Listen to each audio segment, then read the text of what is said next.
అందరూ డిన్నర్ చేస్తూ ఉంటారు. లహరి డల్గా ఉండడంతో ఏంటి పెళ్లి కూతురు అలా ఉంది, అప్పుడే సిగ్గు మొదలైపోయిందా అని చెప్పి రోహిత్ అంటూ ఉంటాడు. అనన్య అందరికీ వడ్డిస్తూ ఉంటే నాకేం వద్దొదినా అని చెప్పి లహరి అంటూ ఉంటుంది. దాంతో ఆనంద, అమ్మ లహరి అసలు ఏమీ తినకుండా ఎలా ఉంటావమ్మా, కొంచెం తిను, మళ్ళీ రేపు పెళ్లి చూపుల్లో నీరసంగా ఉంటుంది అని చెప్పి అంటూ ఉంటే లహరి అలా అందరి ముందు మొహమాటానికి కొంచెం భోజనం తిని సరే నేను ఇక వెళ్తాను అంటూ అక్కడ నుండి తన గదిలోకి టెన్షన్గా వెళ్ళిపోతుంది.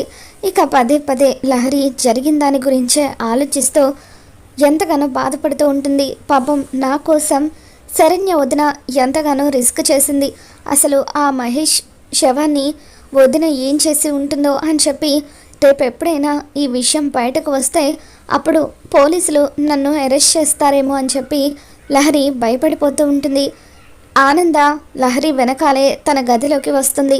అమ్మ ఆనంద, ఏమైందమ్మా, ఇందాకడి నుండి చూస్తున్నాను, బయటకు వెళ్ళి వచ్చిన దగ్గర నుండి నువ్వు అదోలా ఉన్నావు, దేని గురించో టెన్షన్ పడుతున్నావు, ఈ అమ్మకి ఏదైనా చెప్పాలా అని ఆనంద భైరవి అడుగుతూ ఉంటుంది.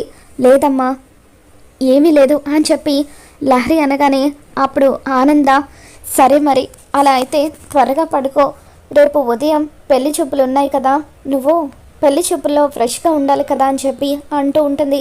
సరే అమ్మా అని చెప్పి లహరి అంటూ ఉంటే చాటుగా ఉండి అనన్య ఇదంతా కూడా వింటూ ఉంటుంది.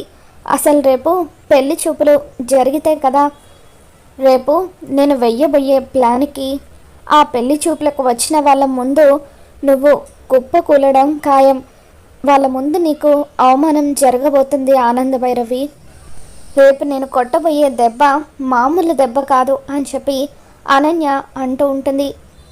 మరోపక్క రిసార్ట్లో శరణ్య గదిలో ఒంటరిగా కూర్చొని జరిగిన విషయం గురించే ఆలోచిస్తూ ఉంటుంది. పాపం లహరి ఈ విషయం గురించి ఎంతలా టెన్షన్ పడి ఉంటుందో. ఎట్టి పరిస్థితుల్లోనూ లహరి ఈ కేసులో ఇరుక్కోకూడదు. అత్తయ్య గారు అనుకున్నట్టుగా లహరిని వనజారావు గారి ఇంటికి కోడలుగా పంపించాలని చెప్పి శరణ్య ఆలోచిస్తూ ఉంటుంది. ఇంతలో పోలీసులు రిసార్ట్కి వస్తారు. అలా వాళ్ళు అక్కడికి వచ్చిన తర్వాత ప్రతి గదిని కూడా వాళ్ళు చెక్ చేస్తూ ఉంటారు. ముందుగా దర్శన్ వాళ్ళ రూమ్ని వాళ్ళు చెక్ చేస్తూ ఉంటే దర్శన్ వచ్చి డోర్ ఓపెన్ చేస్తాడు. ఏంటి సార్, ఏంటి ప్రాబ్లం అని చెప్పి దర్శన్ అడుగుతూ ఉంటే ఇక్కడ ప్రాస్టిట్యూషన్ జరుగుతున్నట్టుగా మాకు ఇన్ఫర్మేషన్ వచ్చింది, అందుకే మేము ఈ రిసార్ట్లో ఉన్న అందరినీ కూడా చెక్ చేస్తున్నాము అని చెప్పి అంటూ ఉంటే దర్శన్ టెన్షన్ పడుతూ ఉంటాడు. ఇంతలో సమీర గదిలో నుండి బయటకు వస్తుంది. ఈ అమ్మాయి ఎవరు అని చెప్పి ఇన్స్పెక్టర్ అడుగుతూ ఉంటే దర్శన్ ఏం చెప్పాలో తెలియక టెన్షన్ పడుతూ ఉంటాడు. దాంతో సమీర మేమిద్దరం వైఫ్ అండ్ హస్బెండ్ సార్ అని చెప్పి అంటూ ఉంటే అప్పుడు ఇన్స్పెక్టర్ దర్శన్ వైపు చూస్తూ ఉంటాడు. చెప్పు దర్శన్, మనం వైఫ్ అండ్ హస్బెండ్ అని హనీమూన్కి వచ్చామని ఇన్స్పెక్టర్ గారికి చెప్పు అని అంటూ ఉంటే అవును సార్, మేము హనీమూన్కి వచ్చాము అని దర్శన్ అంటూ ఉంటాడు. ఓ అవునా, మరి ఆ మాట చెప్పడానికి ఎందుకు అంతలా ఆలోచిస్తున్నారు, ముందు చెప్తే సరిపోయేది కదా, ఎనీవే ఎంజాయ్ అని చెప్పి ఇన్స్పెక్టర్ అక్కడ నుండి వెళ్ళిపోతూ ఉంటారు. ఇక దర్శన్ సమీరతో ఏంటి సమీర, మనమిద్దరం వైఫ్ అండ్ హస్బెండ్ అని ఎందుకు అబద్ధం చెప్పావని దర్శన్ మండిపడుతూ ఉంటాడు. దాంతో సమీర ఇప్పుడు మనం భార్యాభర్తలం కాకపోవచ్చు దర్శన్, కాకపోతే రేపు శరణ్య నీ జీవితంలో నుండి వెళ్ళిపోయిన తర్వాత ఎలాగో మనం పెళ్లి చేసుకుంటాం కదా, ఇప్పుడు కనుక మనం భార్యాభర్తలం కాదన్న విషయం ఆ ఇన్స్పెక్టర్కి తెలిస్తే మనల్ని అరెస్ట్ చేసి ఉండేవాడు అని చెప్పి సమీర నిన్ను కాపాడడానికే నేను అలా చెప్పానని అంటూ ఉంటుంది. తర్వాత పోలీసులు ప్రతి గదిని కూడా అలా చెక్ చేస్తూ శరణ్య ఉన్న గది దగ్గరికి వెళ్ళి డోర్ కొడుతూ ఉంటే శరణ్య వచ్చి డోర్ ఓపెన్ చేస్తుంది. పోలీసులను చూసి శరణ్య ఒక్కసారిగా షాక్ అవుతూ ఉంటుంది. ఇక మనసులో కొంప తీసి నేను మహేష్ శవాన్ని పాతి పెట్టాను కదా, ఆ విషయం పోలీసులకు కానీ తెలిసి ఉంటుందా, నన్ను అరెస్ట్ చేయడానికి కానీ వచ్చింటారా అని చెప్పి శరణ్య అలా టెన్షన్గా చూస్తూ ఉంటే అప్పుడు పోలీసులు ఇక్కడ ప్రాస్టిట్యూషన్ జరుగుతుందని మాకు ఇన్ఫర్మేషన్ వచ్చింది, అందుకే మేము ప్రతి రూమ్ని కూడా చెక్ చేస్తూ వచ్చాము, ఈ గదిలో ఎవరెవరున్నారు అని చెప్పి అంటూ ఉంటే సార్ నేను ఒక్కదాన్నే ఉన్నాను సార్ అని చెప్పి శరణ్య అంటూ ఉంటుంది. అప్పుడు పోలీసులు ఈ గది ఎవరి పేరు మీద బుక్ అయిందని చెప్పి రిజిస్టర్లో చూస్తూ ఉంటారు. శరణ్య సింగిల్ అని చెప్పి ఆ బుక్లో రాసి ఉంటుంది. దాంతో శరణ్య, లేదు సార్, నేను సింగిల్గా రూమ్ బుక్ చేసుకోలేదు, నాతో పాటు సుశీల అనే ఆవిడ కూడా ఉంది, ఆవిడ తన భర్త పాప కోసం బయటకు వెళ్ళింది, ఇంకా రాలేదు అని చెప్పి శరణ్య అంటూ ఉంటుంది. ఇక ఇంతలో బాత్రూంలో దాక్కున్న రౌడీ షర్టు విప్పేసి అలా బయటకు వచ్చి పోలీసులకు కావాలని దొరికిపోతాడు. దాంతో పోలీసులు అతను అక్కడి నుండి పారిపోబోతూ ఉంటే గట్టిగా పట్టుకుంటారు. ఏమ్మా, ఈ గదిలో నువ్వొక్కదానివే ఉన్నానని చెప్పావు కదా, మరి ఇతను ఎక్కడి నుండి వచ్చాడు అని చెప్పి ఇన్స్పెక్టర్ అంటూ ఉంటారు. ఇక దాంతో శరణ్య, సార్ అసలు ఇతనెవరో కూడా నాకు తెలియదు సార్, నేను కూడా ఇప్పుడే చూస్తున్నాను. ఏరా, ఎవరు నువ్వు, నా గదిలో నువ్వేం చేస్తున్నావు అని చెప్పి శరణ్య అంటూ ఉంటుంది. ఇక దాంతో ఆ రౌడీ కావాలని శరణ్యని ఇరికిస్తూ, బాగానే ఉంది, నేను పోలీసులకు దొరికిపోయేసరికి నువ్వు ఇలా ప్లేట్ మార్చేయడం ఏమీ బాగోలేదు, 2 గంటల నుండి మనం ఈ గదిలో ఎంజాయ్ చేస్తూనే ఉన్నాం కదా అని చెప్పి ఆ రౌడీ కావాలని శరణ్యని పోలీసుల ముందు ఇరికిస్తూ ఉంటాడు. సార్, తను నా లవర్ సార్, మేమిద్దరం ప్రేమించుకున్నాము, ఇలా హ్యాపీగా రిసార్ట్కి వచ్చి అప్పుడప్పుడు స్పెండ్ చేసి వెళ్తూ ఉంటాము, ఇప్పుడు కూడా అలాగే వచ్చాము అని చెప్పి ఆ రౌడీ శరణ్యని పోలీసుల ముందు ఇరికిస్తూ ఉంటే, ఏంటమ్మా ఇది, చూడ్డానికి చాలా పద్ధతిగా ఉన్నావు, మరి ఏంటి నీచమైన పనులు అని చెప్పి ఇన్స్పెక్టర్ అంటూ ఉంటారు. సార్, దయచేసి అలా మాట్లాడకండి సార్, అసలు నిజంగా అతను ఎవరో కూడా నాకు తెలీదు, నాకు పెళ్ళైంది, భర్త కూడా ఉన్నాడు అని చెప్పి శరణ్య అంటూ ఉంటుంది. దాంతో ఆ ఇన్స్పెక్టర్, ఏంటమ్మా పెళ్ళై కూడా నువ్వు సిగ్గు లేకుండా ఇటువంటి పనులు చేస్తున్నావా, నీ భర్త ఎక్కడ, వెంటనే నీ భర్తతో నేను మాట్లాడాలి అని చెప్పి ఇన్స్పెక్టర్ అంటూ ఉంటే శరణ్య ఎంతగానో టెన్షన్ పడుతూ ఉంటుంది. ఇప్పుడు దర్శన్ గారు నా భర్త అని ఇన్స్పెక్టర్ గారికి చెబితే అప్పుడు ఇన్స్పెక్టర్ గారు వెళ్ళి దర్శన్ గారిని ఈ విషయం గురించి నిలదీస్తారు.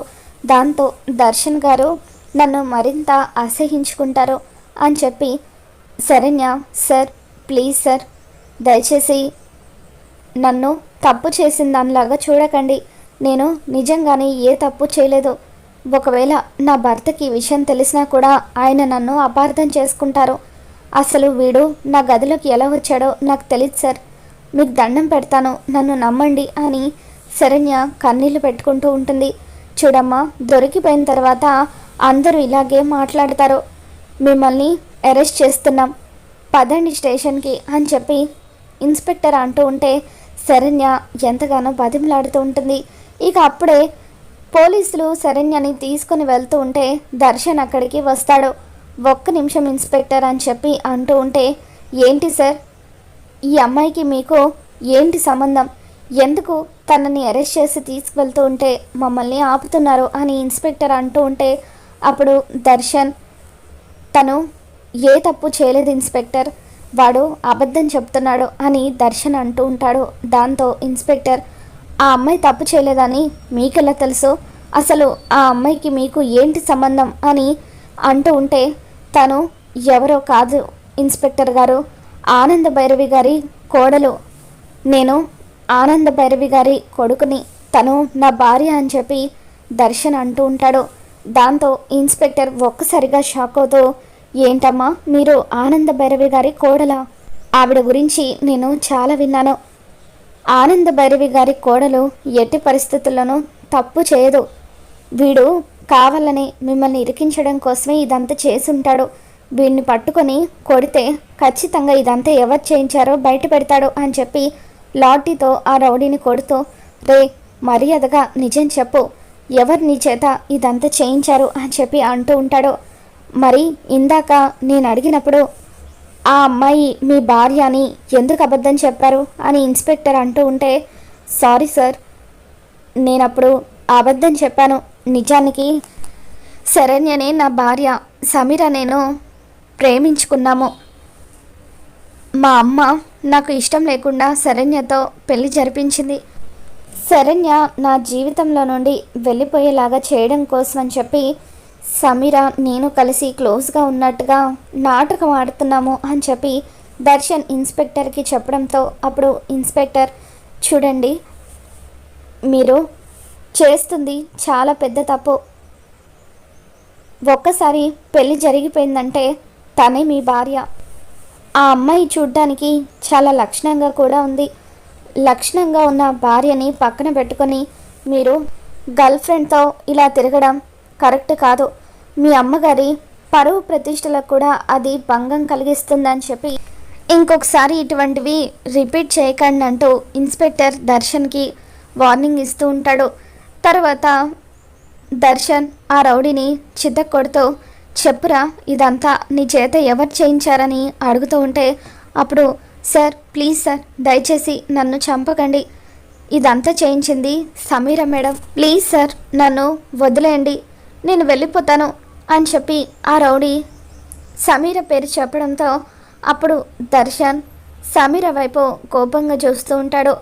ఒక్కసారిగా సమీర చెంప పగలగొట్టడంతో సారీ దర్శన్, శరణ్యని నీ జీవితంలో నుండి వెళ్ళిపోయేలాగా చేయడం కోసమే ఇదంతా చేస్తాను అని అంటూ ఉంటే అప్పుడు దర్శన్ స్టాప్ ఇట్ సమీర, ఇప్పుడు నువ్వు శరణ్యని ఈ విధంగా అరెస్ట్ చేయించడం వల్ల పోయేది ఎవరి పరువో తెలుసా?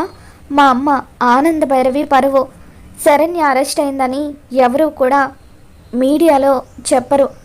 ఆనంద భైరవి కోడలు అరెస్ట్ అయిందని, తనకిలా వేరే వాడితో ఎఫ్ఐఆర్ ఉందని న్యూస్లో వస్తే అప్పుడు మా అమ్మకు ఎంత తలవంపులుగా ఉంటుందో ఒక్కసారి కూడా నువ్వు ఆలోచించవా అని చెప్పి దర్శన్ సమీర మీద మండిపడుతూ ఉంటాడు.